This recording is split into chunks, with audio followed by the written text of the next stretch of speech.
Hello and welcome to the Interpreting Wine, Drinks and Hospitality podcast. I'm of course your host and podcast founder, Lawrence Francis. Across 8 episodes welcoming you to the Austrian wine producing region of Wagram. While I've covered several Austrian producers on the podcast, this is the first series featuring a deep dive of a single region, with all the episodes recorded with producers in Wagram in September 2019. In their own words, they'll introduce you to the geology, the history, the local grape varieties, winemaking styles, and of course, wines of the region. All of the producers are at least organic and some are biodynamic. And interestingly, many of these wines are not yet available in major overseas markets. And where producers are seeking representation, I've included details in each episode. So without further ado, here's today's episode of this Wagram special.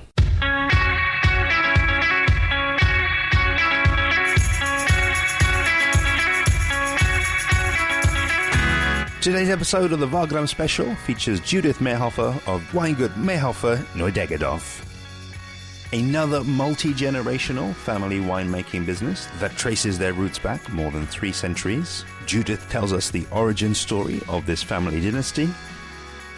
We talk biodiversity in its many guises, and of course what this means in the context of intergenerational winemaking. Before tasting 3 of their wines, a Gruner Veltliner and 2 Rotter Veltliners. Enjoy! So hello, my name is Judith Mehofer. Welcome to our family winery in the Wagram region of Austria. The name of our winery is Weingut Mehofer Neudeggerhof. So Mehofer, of course, is our family name, and Neudeggerhof is the name of the estate. The estate is a quite old estate. Was basically bought by our ancestors, great-great-great-great-great-granddad. His name was Gregorius, and it was in 1709, so more than 300 years ago already. And now it is us, the 10th generation on the winery. It's my brother Stefan with his wife Katharina and little Simon, who live here and also work here. So what we are passionate about nowadays is, of course, organic wine, is our soil de less, is Roter Veltliner, and is also our single vineyard Ried Wadenthal, and that's actually where we are right now. So it's a really nice spot, I think. We are overlooking the Wagram region towards the south, so it's really nice. Starting with organic production, why is it so important to us? We are in a very lucky situation because already our family has been producing organic wines for more than 25 years, since 1992. So for us, it's just the only thing that there is no other thing than organic production for us, basically. So that's the way we grew up, and that's the way we know it, and that's the way we like it, basically. So that's... In that sense, we are very lucky. Then, of course, the Roter Veltliner, I mentioned it. It's a specialty for our region, for the Wagram region. There is tiny amounts in all over Austria, and the main amount grows really here in the Wagram region. So for us, still Gruner Veltliner is the most important grape variety, as it is all over Austria, I guess, and as it is in the Wagram region. But still, Roter Veltliner is just really important because we just love how it tastes, and we just love what it does. It is actually quite hard in the vineyards. It's a challenge to work with, but in fact, it's definitely worth the effort, we think, and it makes really lovely wines in different ranges. So we for example, have 3 different ranges. We have Roter Veltliner Wagram Klassik, which is the kind of regional, very classic style of Roter Veltliner, but shows the variety very good. Then we have a village wine, which is called Roter Veltliner Neudegg, so named after the village where we live, where our winery is. So, and then we have the Ried Wadenthal Roter Veltliner, which is certainly the most complex wine with the most aging ability. That's the Roter Veltliner, and then Ried Wadenthal, I mentioned it. We love it because it's just so beautiful. I mean, Lawrence, I think you can feel it right now. It has a really special atmosphere here. It's just, it's a vineyard area that is very small, structured in terraces. It's also the very northernmost point of the Wagram region. That's where we can really overlook it. Towards south, towards the Danube River, and being being able to overlooking it also means we are at slightly higher altitude. Of course, in Austrian context, it's not high at all, considering the Graves and the Alps and everything. But still, it's like 340 meters, and that's it makes a difference if we talk about microclimate, I'd say. Yeah, I think you did a great job there of describing kind of where we are, and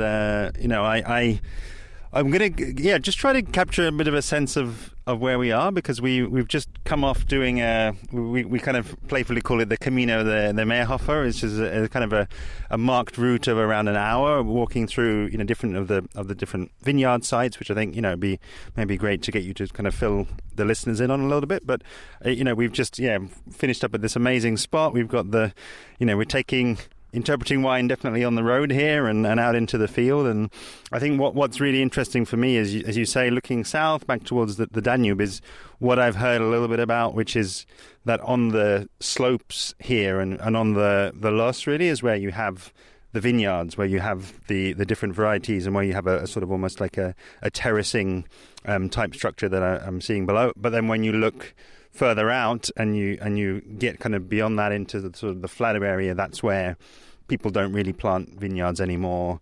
It's other crops. I saw a lot of corn, and there's lots of other sort of fields and things that kind of stretch right out there into the distance.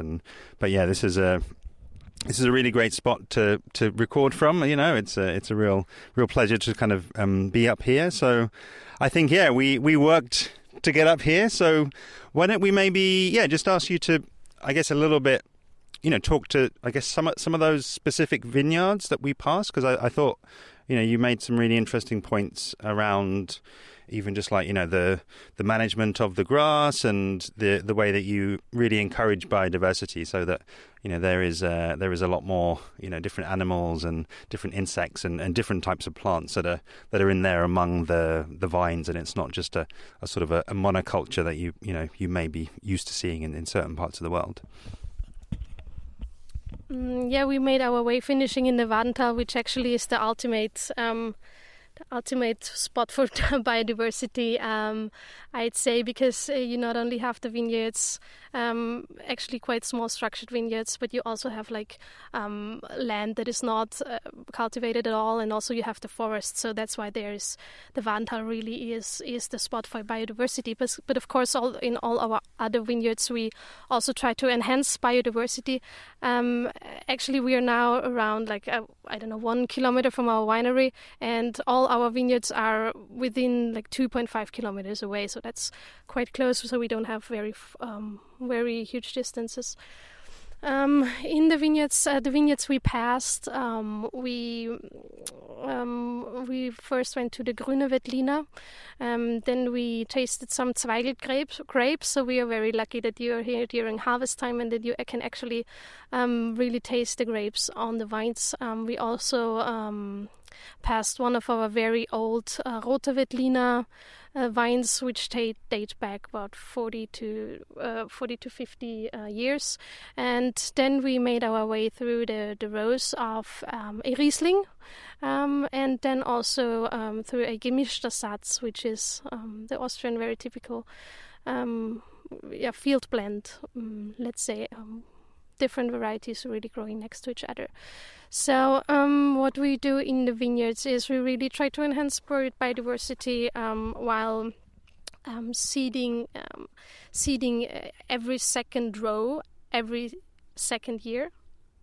And we want to seed it with a lot of different variety of plants. So we have got 8 or 9 different varieties, and make sure that we decide by ourselves what do we want to have in there. And important for us is that it's a wide variety, and you have plants that are deep rooting, plants that are quite rooting on the surface.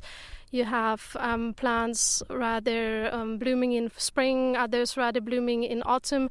So that's not only important for the vines to get the right amount of nutrition, but it's also important for all the animals living there. So they always have something to pick the nectar or whatever from, because there's always something flowering. And that's also why we never really destroy it, so we never cut it in there. We only kind of push it down, because in pushing it down, the plant reduces the growing, but it still is alive. And so are all the animals. So this is one thing we do in the vineyards. Also, our approach of organic winemaking is it doesn't really stop, so it's a thing we live actually, and that's why we always try to figure out like how to even more improve it. So one example is we also passed our vineyard where we grow Muscaris, Johanniter and Bronner, which are PV grapes. PV is the German abbreviation for pilzwiderstandsfähig, a very long and difficult word. So that basically means these wines are resistant to fungal disease, and that just means that we can really reduce spraying, because of course still, even if we do organic agriculture, there is still diseases like the powdery and the downy mildew that we have to compete, and with these varieties you can really reduce it. So we really try to see what other options there are to kind of work in a sustainable way, not stopping in the vineyards. We also have like the solar panels, and we also, if we build or renew buildings, then we try to use also, for example, less and other renewable resources to build. Also, because we're in the Wadenthal, as I mentioned, two of our wines, of the Wadenthal wines, that we're gonna taste later on also. They are matured and also fermented in 1,000-liter oak barrels, and the oak we source from the very nearby Mannhardsberg forests, where we grow our own trees, and also the cooper who produces or actually crafts the barrels, he lives in Feuersbrunn, which is also a quite famous village in the Wagram region. So we kind of try to keep it local as well. I think as well it's really fascinating to be able to walk and now to hear you describing that firsthand, really. I guess the philosophy, really, beyond, we haven't tasted the wines yet, obviously, but just the philosophy of what kind of goes into it and what's kind of coming behind that. And I guess it's very interesting then, seeing the 1709 and knowing and hearing a bit around the multi generations. I mean, do you have a sense of, I guess, what you're doing now as a family, and again more around the those philosophies and the things you're doing around and taking care of the soil and taking care of the land here? I mean, do you have a sense of, is that kind of just how it's always been done, in Mehofer and perhaps more widely in the region, or is this something that a decision was made sort of somewhere a generation or two back to kind of move back towards this kind of caring for the nature and caring for the biodiversity? Well, I think I can't prove what we hope at least is that people always think about people who live like after themselves, and that's also what we do. So since we are in a position to have such a huge tradition, and since one generation took over the other, and it's also, of course, you never know what happens in the future, and everything will be fine for sure. But of course, at least we prepare the land and the living and the circumstances, so that even after us, someone will be able to live of it, basically. And that's, of course, something that we probably learned because of this generational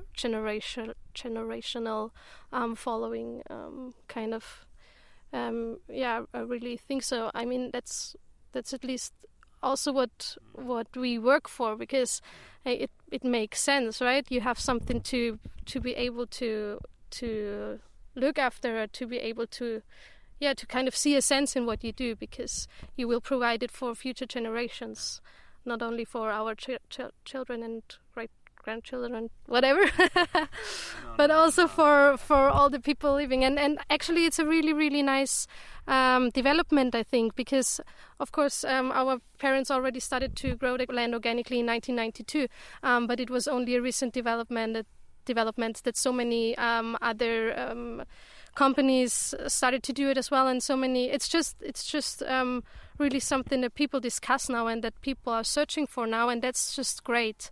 I mean, that's also something that not only provides our children, but also just, I mean, there is no planet B, right? And that's what everyone says, and it's like we are a quite small family-owned business, but still, someone. Like, if there is many of us, then we can get stronger, and then I think we can make a difference, and then when we can have an impact, definitely. Again, being as we are, set up here in this excellent spot, and September 2019, it's a lovely day. It's lovely and hot and lovely and sunny, and so we've got something, I think, very suitable in the glass. So why don't you, maybe describe to us then, what we're drinking, and it'll be interesting to hear how, all of those, I guess, decisions and thoughtfulness that you make around the wine actually then shows up in the glass. All right. Cheers. So, as you said, we start with the wine very suitable for the situation, I think. The wine is called Gruner, Veltliner, Wagram, Klassik. So basically we have 3 ranges of wines. Wagram Klassik is the first range. It's a regional wine. It's very fresh. It's very fruity. It's very typical Gruner Veltliner. Really a wine that you really will drink in a situation like that on a picnic in the sun. And the other 2 ranges are Neudegg, kind of a village wine, and then Ried Wadenthal. I mentioned it a couple of times already. So Gruner Veltliner is really what we want to do. It's like, of course, there's a lot of primary fruit in there, but that's really what we intend. We want to put the Gruner Veltliner, the fresh Gruner Veltliner, into the glass, and it should be a wine that a lot of people like and that a lot of people want to drink, because that's also it's also something we like to drink on a where you can also drink like a couple of glasses and not only one, probably.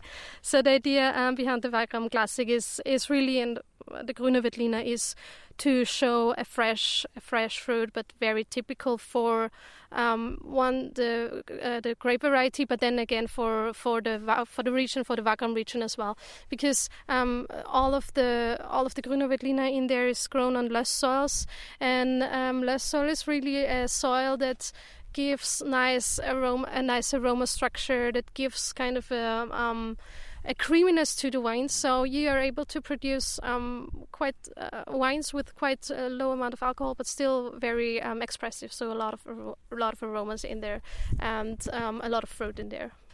Yeah, it is fermented and also matured in stainless steel. We keep it a couple of months on the fine lees too, before we fill it. But that's basically it. Yeah. So the second wine we have in our glasses is Roter Veltliner Neudegg, vintage 2017.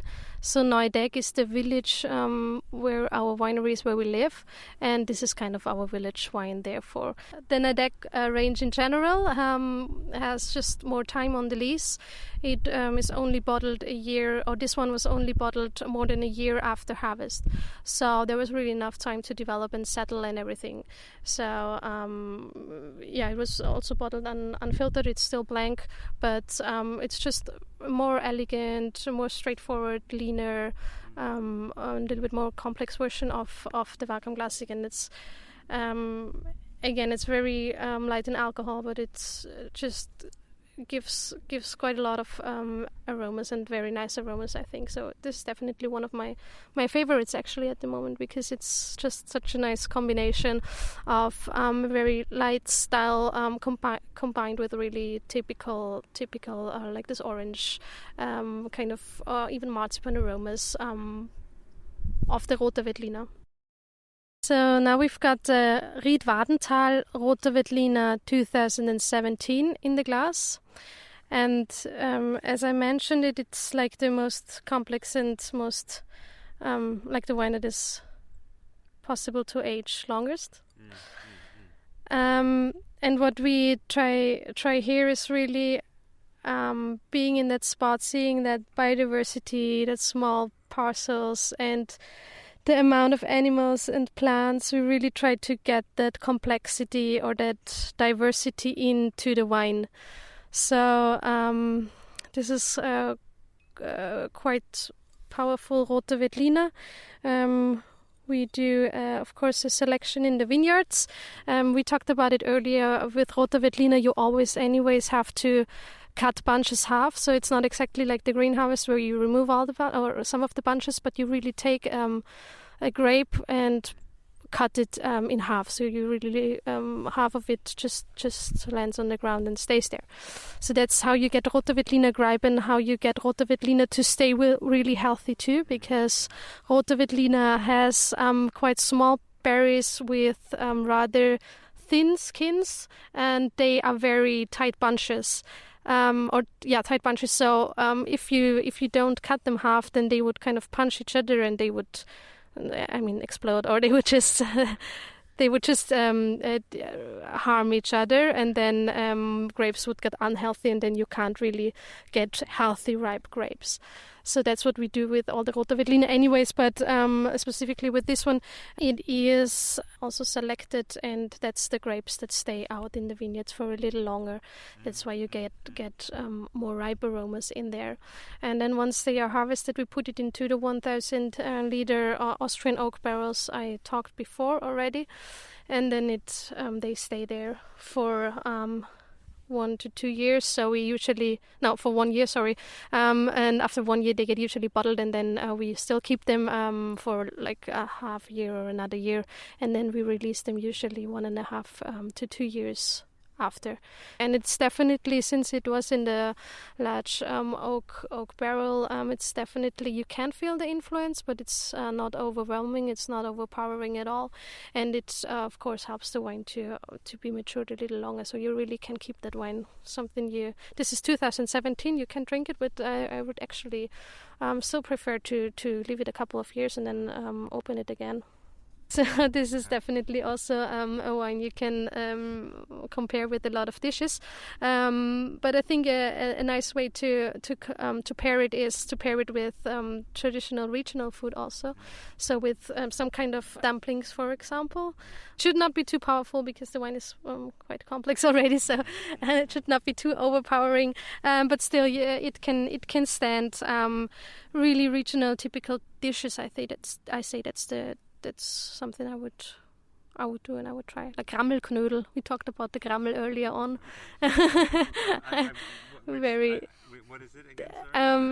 It's this tiny cut pieces of fat basically that are cooked after, and that you would have with bread. But there is also something called Rammelknödel, so it's dumplings filled with it, and I can imagine that's something that's very nice here.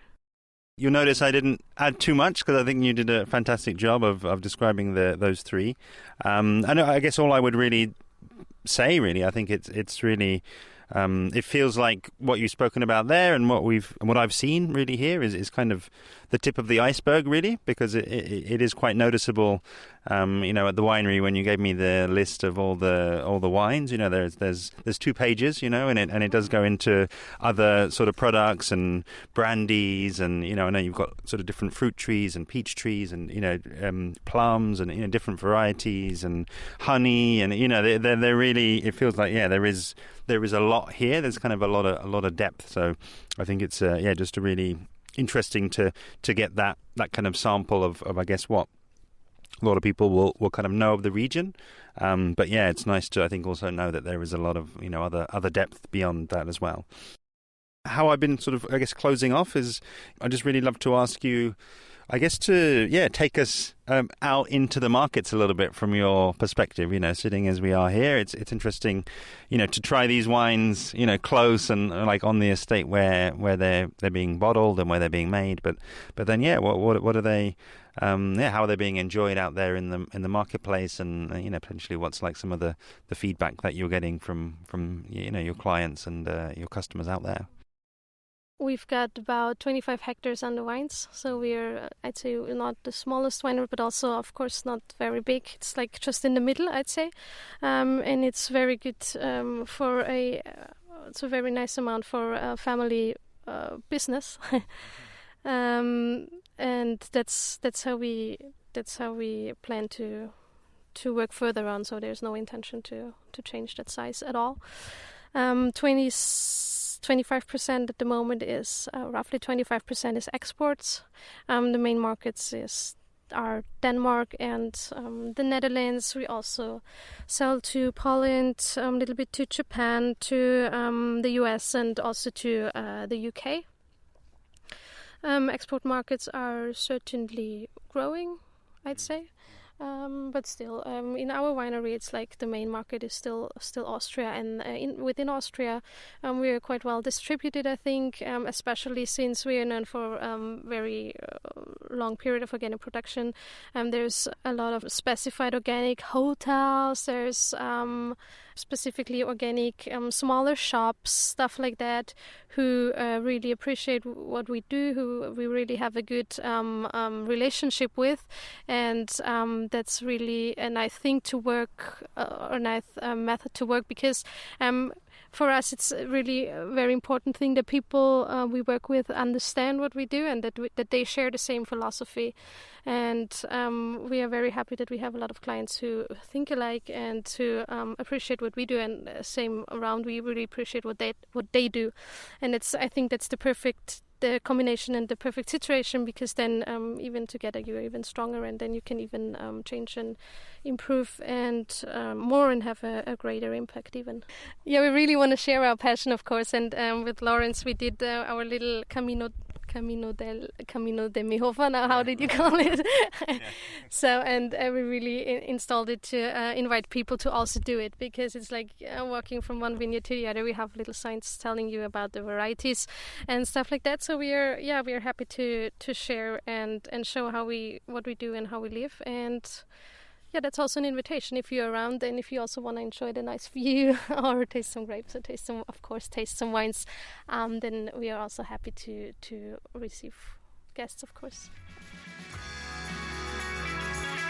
Thank you so much, Judith. As mentioned in the episode, we conducted the interview in a fantastic spot out in the vineyards, and I hope we managed to transport you in some way out to that spot.